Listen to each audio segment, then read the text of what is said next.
इतिहास लिखा है इसमें, कुछ खास छिपा है इसमें।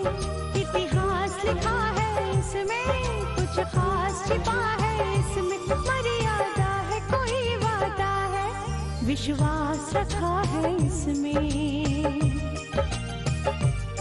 सात फेरों से मिला ये तो उपहार है, मेरा श्रृंगार है, मेरा श्रृंगार है, मेरा श्रृंगार है, मेरा श्रृंगार है।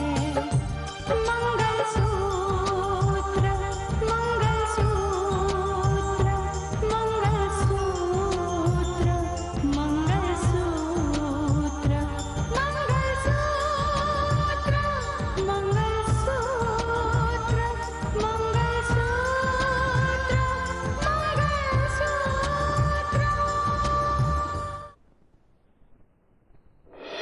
लेकिन इसके पीछे ऐसे लोगों का क्या मकसद हो सकता है? यही जानना है देवेंद्र, इस साजिश में कौन कौन शामिल है। हमें अपनी मंजिल तक पहुंचने के लिए सब्र करना होगा, और तुम्हें क्या करना है ये वक्त आने पर मैं तुम्हें बताऊंगा। दिव्या, अगर तुम इस फैसले से खुश नहीं हो तो प्लीज मुझे समझाने की कोई जरूरत नहीं है, समझी तुम? अरे हाँ, वो जज साहब ने बताया कि गुलशन शाह का उन्हें फोन आया था। हाँ, जज साहब ने कृतिका को भी फोन किया था, यही बात बताने के लिए। और मैं ये बिल्कुल बर्दाश्त नहीं कर सकती कि आप मुझे बात बात पर जलील करें। नमस्ते आंटी। नमस्ते बेटा, पर मैंने तुम्हें पहचाना नहीं। मैं दिव्या बोल रही हूँ, रितिका की बहन। लेकिन आपको एक बात बताना चाहता हूँ कि उस शादी के बाद रितिका भाभी एक बार फिर आपके करीब हो जाएंगे। अच्छा ठीक, मैं काम करता हूँ, मैं उसे फोन करता हूँ और उसे कहता हूँ कि वो खुद आकर आपसे मिले।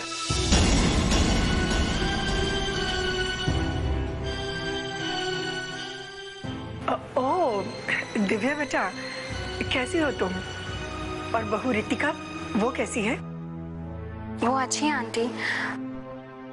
मैंने दरअसल आपको एक जरूरी काम के लिए फोन किया है। हाँ बोलो। मुझे दरअसल राहुल का नंबर चाहिए था। राहुल का नंबर? जी आंटी, क्या आप मुझे राहुल का नंबर दे सकती हैं? हाँ क्यों नहीं, पर बेटा राहुल का तो वही पुराना नंबर है। हाँ लेकिन मेरे पास नहीं है। मुझे राहुल से कुछ बात करनी थी। हाँ लिख लो बेटा, 9322 9322 52542 52542। Okay, thank you aunty. लेकिन ऐसी क्या बात है बेटा, कुछ बताओगी मुझे? मैं आपको बाद में बताती हूँ आंटी। नमस्ते आंटी। खुश रहो बेटा।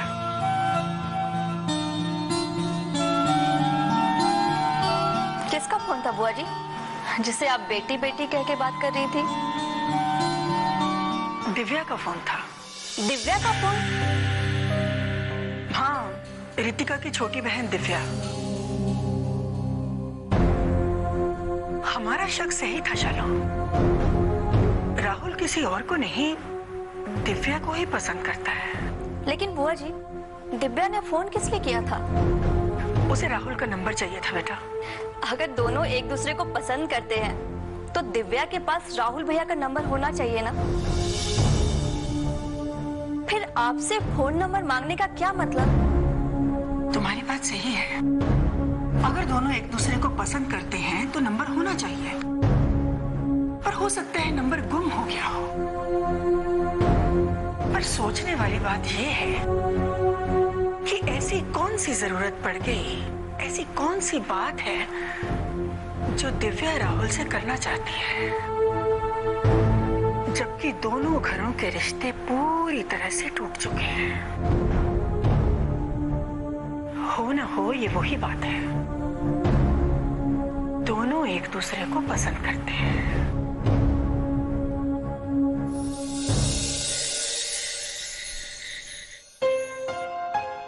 आ गई तुम? जी माँ जी। तुम्हें पता है आज तुम्हारे माँ बाप आए थे साक्षी और रोहित की शादी का मुहूर्त निकलवाने। अच्छा, इनको कैसे पता नहीं होगा मौसी? ऐसे तो हो ही नहीं सकता कि इसको इस बात की जानकारी ना हो। हाँ, तुम्हें इस बात की जानकारी तो होगी ही, लेकिन तुम्हारे माँ बाप ये खेल क्यों खेल रहे हैं? आप ऐसा क्यों कह रहे हैं माँ जी? आप जानते हैं ना, रोहित और साक्षी एक दूसरे से प्यार करते हैं, वो शादी करने वाले हैं, तो भला वो खेल क्यों खेलेंगे? तो उसके प्यार का नतीजा क्या निकला?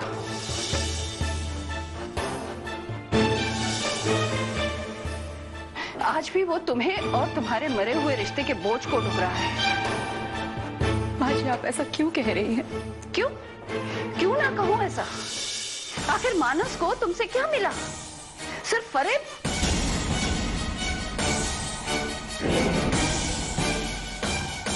तुम्हें सारे फर्ज का एहसास है, लेकिन इस बात का एहसास क्यों नहीं है कि एक बहू का क्या फर्ज होता है? माँ जी, मैं अपनी तरफ से पूरी कोशिश करती हूँ कि मैं अपने सारे फर्ज निभा सकूं।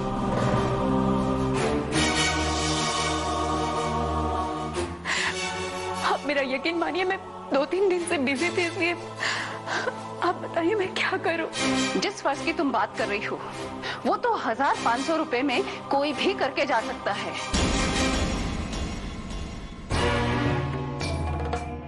एक नौकरानी घर के काम कर सकती है, लेकिन मैं जिस फर्ज की बात कर रही हूँ तुम उसे समझने की कोशिश नहीं कर रही। एक बहू का फर्ज होता है एक घर को वारिस देना। क्या तुम इस घर को वारिस दे सकती हो?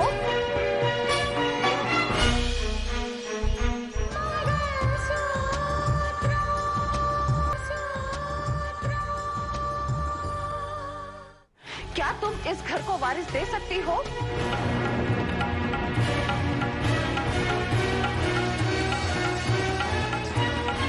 बताओ, क्या तुम निभा सकती हो वो फर्ज?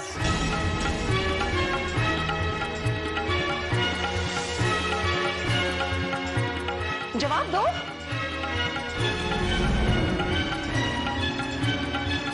ये क्या जवाब देगी मौसी? इनकी खामोशी ही इनका जवाब है कि आपकी ख्वाहिशें कभी पूरी नहीं कर सकती। इन्हें तो कलेक्टर का फर्ज जो निभाना है।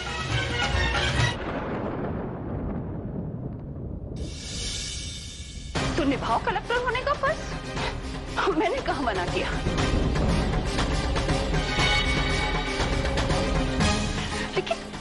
लेकिन मेरे बेटे को छोड़ दो, मेरे बेटे को आजाद कर दो,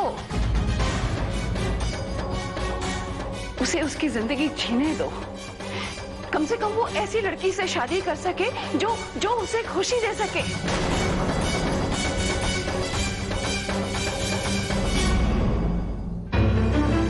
इस घर को उसका वारिस दे सके। ऐसी लड़की से शादी करे ताकि इस खानदान को घर के वारिस के लिए तरसना ना पड़े। ये क्या कह रही हो तुम सुजाता?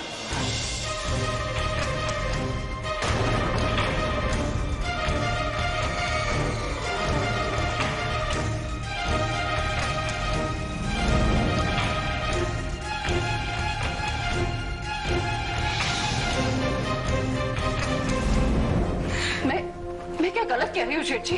हो सकता तुम जो कह रही हो बिल्कुल सही हो, लेकिन हर बात का एक तरीका होता है, एक वक्त होता है।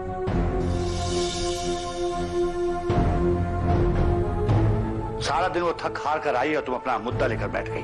हाँ, मैं ये मुद्दा लेकर बैठ गई क्योंकि मैं ये सब कुछ बर्दाश्त नहीं कर सकती जेठ जी।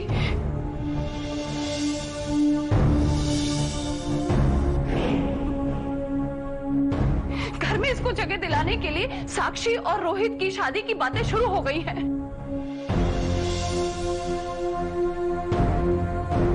देखो, तुम्हारी ये बातें मैं पहले भी सुन चुका हूं, और मेरे हिसाब से मैं फिर कह रहा हूं कि तुम बच्चों को उनका जीवन उनके हिसाब से जीने दो।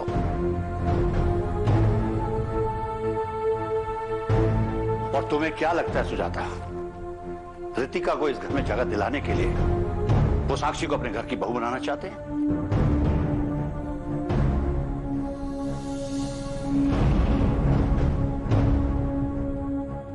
तुम ही बताओ साक्षी, तुम अपने मन से या किसी मजबूरी से उस घर में बहू बनना चाहती हो? बताओ बेटी।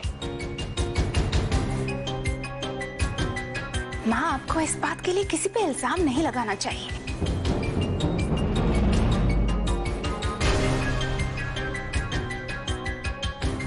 अगर आपको ये रिश्ता पसंद नहीं है तो मना कर दीजिए ना।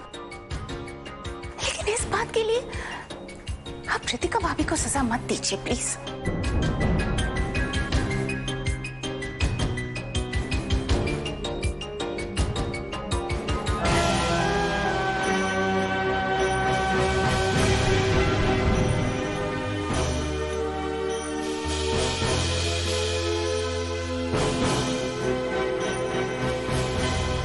देखो सुजाता, इस घर की खुशियों में तुम खुद आग लगा रही हो। जरूरी नहीं है कि तुम दूसरों की बातों को सुनो। तुम खुद बड़ी हो, समझदार हो, बाकी तुम्हारी मर्जी।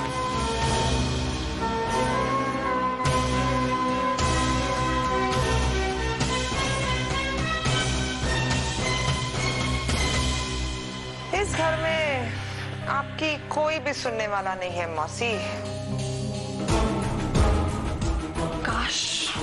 काश ऐसा होता काजल कि मैं कोई ऐसा सबूत पेश कर सकती जिससे कि मेरी बात गलत ना लगे। उन्हें ये यकीन तो हो कि मैं जो कुछ कह रही हूँ वो किस हद तक सही है।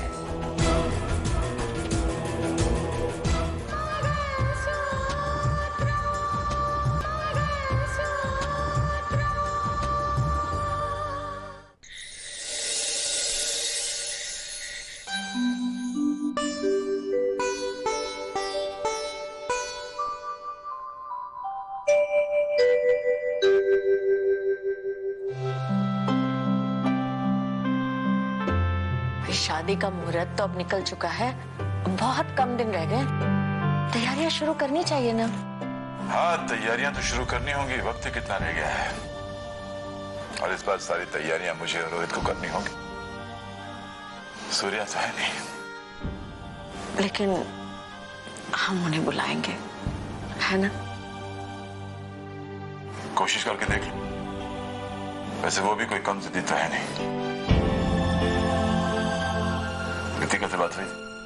हाँ, मैंने फोन किया था, लेकिन बात नहीं हो पाई। वो भी तो भाग दौड़ में लगी हुई है ना। लेकिन शुक्र है भगवान का, दंगे थमने लगे हैं। और यार जरा टीवी तो लगा देखें क्या आ रहा है न्यूज़ में। अजी, प्रशासन के पास अभी तक इस बात के आंकड़े नहीं है कि इस दंगे में कितने लोग मारे गए और कितनों को बेचारों को नुकसान हुआ है। प्रशासन को पता ही नहीं है। अब ये तो है हमारा प्रशासन। देखा आपने? अब हर बात के लिए रितिका को जिम्मेदार ठहराया जाएगा। याद भी ना। देखिए इस दंगे का जिम्मेदार कौन है, इसके पीछे मकसद क्या था और ये किसकी साजिश थी, इस बात का, इन सवालों का जवाब ही नहीं है प्रशासन के पास। जवाब ही नहीं। पर हम बताएंगे। हमें पता चल चुका है कि इस दंगे के पीछे किसी चैनल वाले का हाथ है। किसी चैनल वाले की साजिश है जिसने अपने चैनल की, वो क्या कहते हैं, टीआरपी बढ़ाने के लिए, उसको और ज्यादा पॉपुलर करने के लिए इस दंगे की साजिश करवाई है। और जरूरत पड़ने पर हम उस चैनल का नाम भी बताएंगे। हाँ, जय हिंद। बंद करो यार इसे। आखिर क्या मतलब है पापा इसकी बातों का? यार इसकी बातों का मतलब क्या है ये मेरी समझ में नहीं आता है।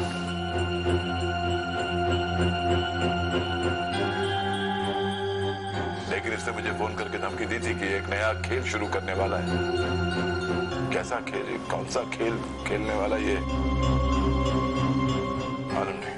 पापा कहीं इसका इशारा एसआरपी न्यूज चैनल की तरफ तो नहीं? बेटा एक काम करो, मानस को जल्दी से फोन करो और उसे खबर कर दो कि ये गुलशन टीवी पे क्या क्या बोल रहा है। जल्दी से करो। ठीक है माँ, मैं अभी फोन करता हूँ।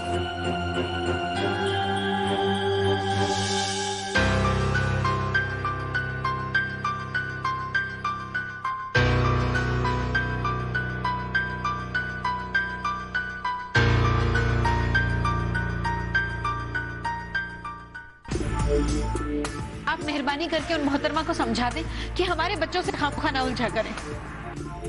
क्या बात, आप इस तरीके से बरहम क्यों हैं? क्या किया शिरीन ने? ये पूछिए क्या नहीं किया है। अब समरीन कोई बच्ची तो है नहीं कि उनके तौर तरीकों को, उनके तंज को नजरअंदाज कर देगी। अच्छे खासी अपनी शूटिंग के लिए निकल रही थी, बेवजह शिरीन ने आकर उससे बदगलामी की और तरह तरह के ताने कसे। ये बातें अब मेरी बर्दाश्त से बाहर हो रही हैं। आपसे गुजारिश है, आप ही कोई रास्ता निकालें। शिरीन, शिरीन, शिरीन नीचे आओ। शिरीन,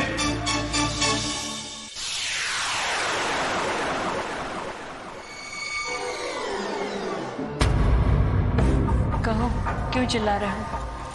आपने समरीन को भला बुरा क्यों कहा? मैंने कोई गलत बात नहीं कही, बल्कि आपकी बेटी और इन्होंने ही मुझे नीच और बाजारू और न जाने किन किन बातों से नवाजा है।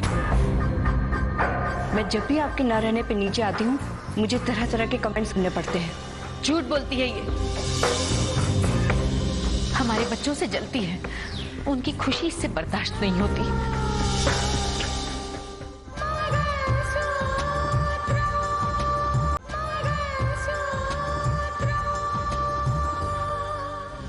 हमारे बच्चों से जलती है, उनकी खुशी इससे बर्दाश्त नहीं होती।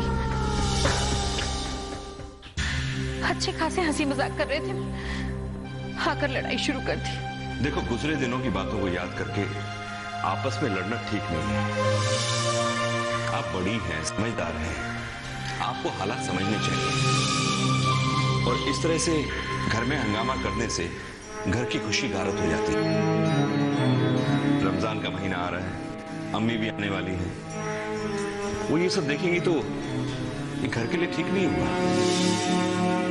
मैं खुद नहीं चाहती हूँ कि इस घर में मेरी वजह से कोई हंगामा हो, इसलिए मैं ज्यादा करके अपने कमरे में ही बिताती हूँ। मैं चाहती हूँ कि कल से मैं आपके साथ ऑफिस चलूँ और वहाँ आपके कारोबार में आपकी मदद करूँ। आप मुझे इसकी इजाजत दीजिए। मैं ज्यादा यहाँ रहूंगी तो सिवाय झगड़े के कुछ नहीं होगा। ठीक है, इस बारे में सोचूंगा।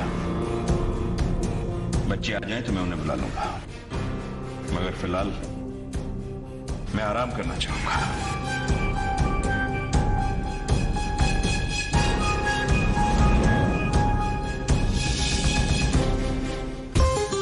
ठीक है, ठीक है। और कुछ? रोहित, तो फिक्र मत करो, मैं देख लूंगा। Okay, bye. पापा,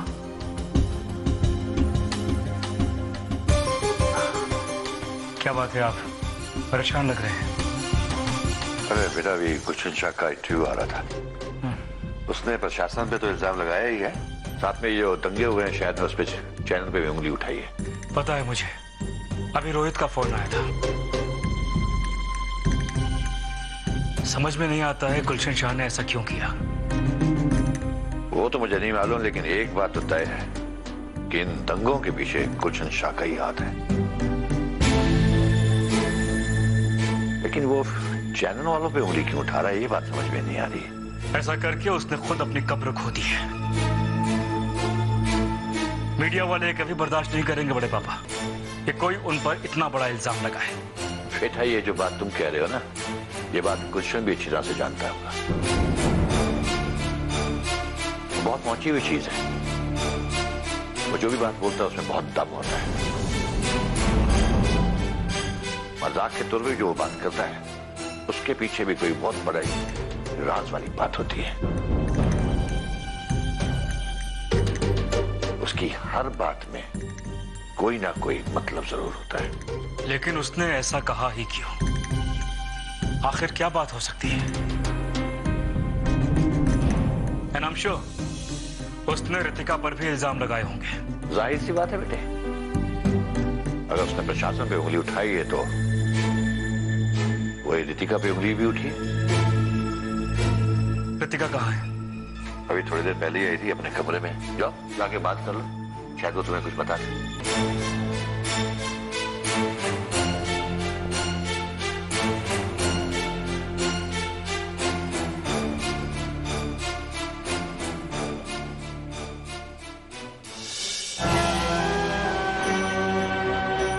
जिस फर्ज की तुम बात कर रही हो वो तो 1500 रुपए में कोई भी करके जा सकता है।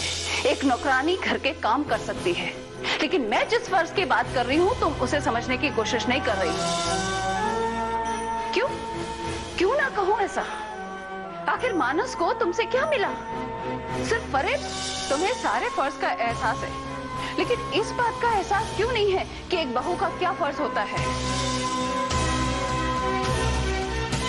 एक बहू का फर्ज होता है एक घर को वारिस देना। क्या तुम इस घर को वारिस दे सकती हो? इनकी खामोशी ही इनका जवाब है कि आपकी ख्वाहिशें कभी पूरी नहीं कर सकती। इन्हें तो कलेक्टर का फर्ज जो निभाना है। लेकिन मेरे बेटे को छोड़ दो, मेरे बेटे को आजाद कर दो, उसे उसकी जिंदगी जीने दो। कम से कम वो ऐसी लड़की से शादी कर सके जो उसे खुशी दे सके। एक बहू का फर्ज होता है कि घर को वारिस देना। क्या तुम इस घर को वारिस दे सकती हो? कम से कम वो ऐसी लड़की से शादी कर दो जो उसे खुशी दे सके।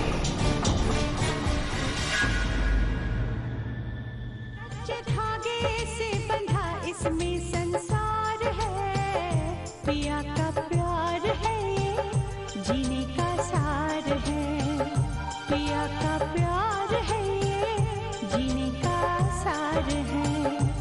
मंगलसूत्र मंगलसूत्र मंगलसूत्र मंगलसूत्र।